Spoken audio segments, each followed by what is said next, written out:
Hello, my name is Amy Lightfoot and I'm speaking here from the 11th Language and Development Conference in Delhi.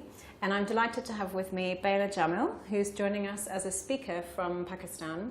Bela, would you like to just tell us a little bit about the work that you do in Pakistan? Thank you, Amy. Currently, I'm an advisor and trustee with Idara Taaleem Agahi, which is a civil society organization focusing on many fronts of education, including language and assessments.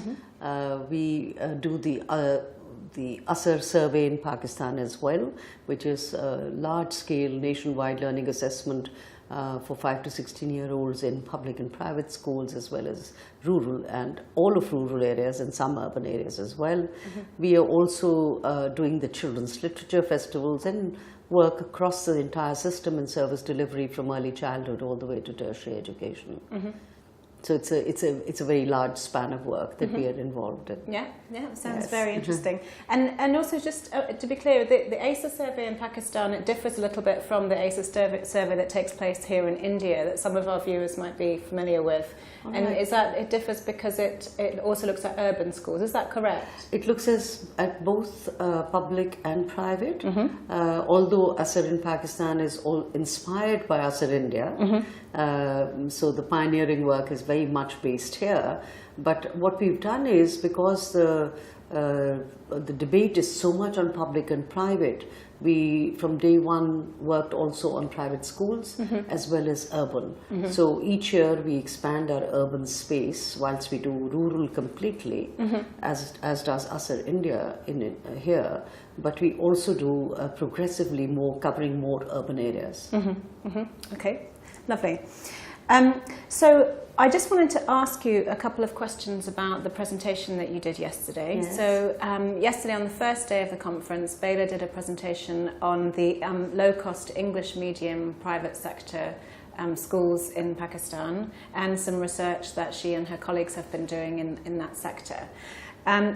One of the themes that came out of that was some questions from the audience around the use of English medium instruction as a kind of label for the schools, as opposed to actually describing what takes place on a transactional level within the schools. And I wondered if you could comment a little bit on your findings in that area. Yes, I mean, what's happened is since the 90s, Pakistan has had an interesting story, although we have parallels in South Asia for that. We went through a period of nationalization, and therefore the only option left was public sector. Subsequently, the demand from the public, which almost is a political demand as well, to have other options, and particularly private sector, since the public sector was not fulfilling the needs of the citizens, the government became far more relaxed on allowing private sector to emerge. But around that was also the whole transaction, not just of schooling, but also of language. And that meant that the type of schools that were in demand were those that were offering English medium, because the government was going backwards and forwards on, and still is, on policy on language, whether it be in Urdu medium or mother tongue or English medium. So the English medium has been a huge demand, and the private sector has responded to that big demand by through a mushrooming factor of private schools. It's almost quite impossible to keep track on how fast these schools are growing. But of course, the easiest thing for schools to do, whether in rural areas or urban areas, to put the English medium label there. And it is a label because when you go inside those schools to observe what's happening in the classrooms, it's anything but English medium. But there's a feeling of satisfaction by parents, as we shared in the survey, that even in the poorest quintiles, you have almost 75% of children from that poorest quintile going to a low-cost private school, which could be anywhere from 50 rupees, 20 rupees, all the way to 250 rupees, which is the lowest of the fee bands. So when the parents are so desperate, they are maybe not even first generation literates themselves, they're only hearing that this school where my child is going in is an English medium school. Yeah. Now that is the level of parental satisfaction. They are not able to go in to see whether in fact that is being delivered or not. And the school managers know that nobody is actually going to come and ask. So what then happens is that sadly, then that is all, they need just a smattering of the language. And whereas everything else is taking place in perhaps Punjabi or any other local language, Urdu, English perhaps just comes even as a third language anyway. Yeah. So that's really what it is. And parents are now, another work that we do, for example, is school assessment for school improvement. And there the task is precisely this, to allow parents to understand what is happening inside the schools. Right. And to make their choices through an informed process. Right, yeah. So those are things that are happening. Meanwhile, our research interests keep us going from year to year, and this particular research that we presented yesterday was taking from the ASER data that we collect anyway each year. That's such a rich source of information, since we reach out to almost 300,000 children, to almost about 90,000 plus households across the country. So it's large scale. There's a real desire for many of our researchers to look at research themes which are topical, and obviously that evidence informs policy as well. Yeah, very interesting. I mean, it's almost as if the label of EMI has become a sort of synonym for private school, and it's as if there's a, whereas it might have been in the past that there was a prestigiousness to going to a private school. Now it's all related to English medium, perhaps. Yes, and you know, there's an insinuation of quality, and I say insinuation because, you know, perhaps quality is very difficult to find. Now, however, when you're looking at and juxtaposing it against the public sector schools, you may see, and as we have seen, a tad bit of difference between the low quality in public sector schools versus some improvement in so-called English medium private sector schools, because of the teacher's presence, because of management playing a far more serious oversight role than the public sector management does. So because of that, you may see some improvements compared to public sector. So parents still feel that they are getting a good end of their bargain. And even though as serious educators we feel, oh my God, this is only a label. You know. And so that brings me nicely to the next question that I had for you, which is around the quality of these schools. You've mentioned that there is a perception that a lot of them are low quality as well as being low cost. Although you've been doing some work around assessment of schools to hold them accountable to what's actually taking place and the learning that's happening. But I'm also wondering whether in Pakistan, for example, in India with the Right to Education Act, there are multiple standards that have been put in place for all schools, which the private schools are also held accountable to. They tend to focus on infrastructure and things that can be easily quantified rather than the actual quality of teaching or learning that's taking place. And there are also associations of low-cost private schools that are trying very hard to put those quality standards into place and to get schools to sign up to show that they're accredited by these associations and that they have met the standards that they've set down. Is that something that's happening in Pakistan as well?